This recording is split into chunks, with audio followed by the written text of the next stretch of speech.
This video is meant to discuss some tips and some ideas to help relieve uncomfortable knees or symptoms that occur in your knee joints. But the meaning behind it is to actually mobilize your calves and your ankles, because what I have often, as a general statement, noticed, and recently even, is that if your ankles are not moving efficiently, your knee is going to move too much to compensate. So if you can get effective in the ankle, your knee might not have to do as much work and as much movement, whether that be from side to side, that type of thing, or sometimes even it can twist. So prevent that by helping the ankles move, and also strengthen up the smaller muscles of your glutes, glute medians especially, so side hips. The purpose of those muscles is to really stabilize the line of your thigh, your femur, your thigh bone. So what happens, I'll demonstrate, if these outer muscles aren't doing their work, this begins to happen. That's a small version of it to exaggerate it. This whole leg bone slides towards midline. So and you can see the effect that it'll have eventually on your foot as well. You might begin to get the classic pain symptoms in your big toe knuckle. So in order to correct this, here is just a really simple stabilization, just standing up straight and making these glute muscles work. So and what you're more literally trying to achieve is strengthen these abductor muscles. So this is abduction.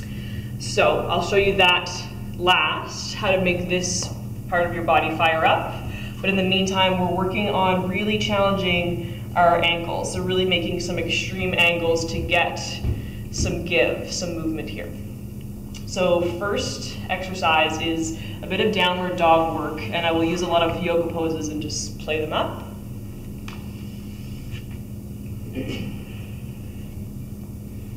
To get to your proper distance, you want to slide into a plank. So someone can walk over you here. Your hips aren't too low or too high. Somebody could walk over you. Downward dog basically becomes a lifted plank. All right, so for most, if not all of us, our heels will not land here, but throughout these exercises, keep looking back and checking your heels out, see what they do. First thing is a simple version of a squat. This is like a floating child's pose, again with the yoga terms. So my shins don't land, but I get lots of stretch through the back of my foot. This part of me starts to wake up. And then I return to downward dog, and I very deliberately push my heels down. Do repeats of that.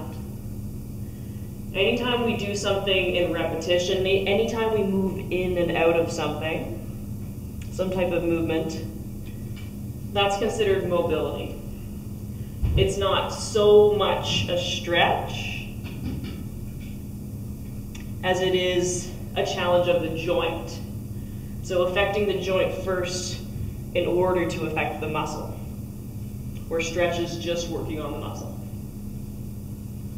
Once you've got that down, you'll should notice, checking in, that your heels have landed more. Your hands to grip. And the next thing is simple but effective.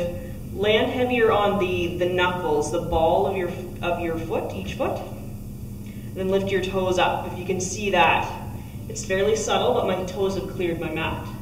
When that happens, I activate the front of my shin, so the muscle gets stronger here and more lax back here. That's what we want. Your toes are up.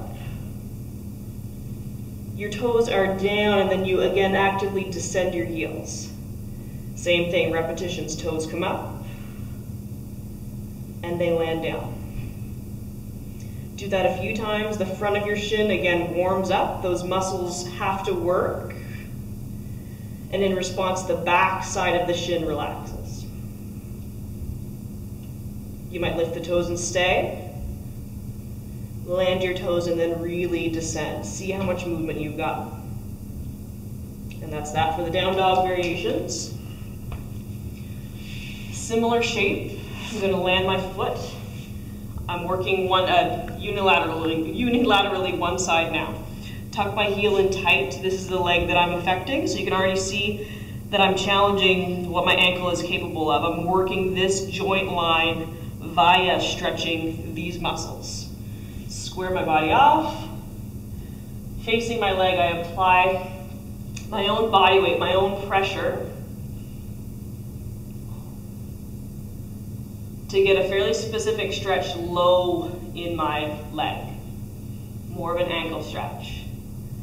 Stay here, probably give it a good minute. And then you'll take the stretch higher in your leg if you lean forward. A couple things happen. The angle of my foot, of course, changes, but also I have more weight because I've moved forward. Same thing, hold that one and perform this one on both sides. That's all there is to it. Last thing, similar but different. I'll still perform it on the right leg. Take a strap or a belt. Hook your heel, like so. Both ends to the inside. Just makes a more efficient grip. And then really focus on the shape of your foot and your ankle. Your heel goes absolutely up into the strap. So these two things are fighting each other. Heel into the strap. Strap pulls down into the heel. And then remember from our downward dog, we flex our toes. And then just for variety, just for mobility, we point our toes. That's your exercise. You can see, if I had different pants it'd be different, but you can see this muscle get strong, and if you're watching your own leg, you will see this muscle sort of ball up. And think about what that's doing. That's lengthening the back of your leg. Do it a few times, then stay. Toes move towards you. If you feel like you've made some headway, you can take up the slack. Maybe you bend your elbow and bring the leg closer to your chest. That's all there is for that one, both sides. And then stability. So we're taking our body out of this and into this. I'll do it with a half moon pose. I'll show you the left leg. So close to the wall, I've got about 3 inches between my feet and the wall. Start with a little forward fold, but get a long spine. So make that happen here. I will take this leg up, so the outer leg is what we're strengthening. This is a warrior 3 shape if you're familiar. And then from here, slowly trust my balance. Left hand to left hip. Left hip open, you might get a hip crack there. So first things first, the creases of your hips get a nice stretch. The bowl of your pelvis gets to breathe and spread wide. Now, in a yoga class, you will often notice that, be sure if I'm framed nicely here. In a yoga class, a lot of half moons look like this. You'll see it all the time. So I want you to take your hand to your hip, get straight and strong. You can even hold on to the glute muscle. Lift your leg until it contracts. Right about there, I start to feel strong. Right about there, there's no question. This part of me is solid. If you're not used to using that muscle, do not be surprised if you get a cramp. Just come out and go back in. So, keep the leg up really high, it's above 90. This is a nice abduction. And if you need more, lay into the wall, let your middle back do some work. So this is good for making your knees very honest. Get this part of your body squeezed. Do it on both sides. Mobility and then stability.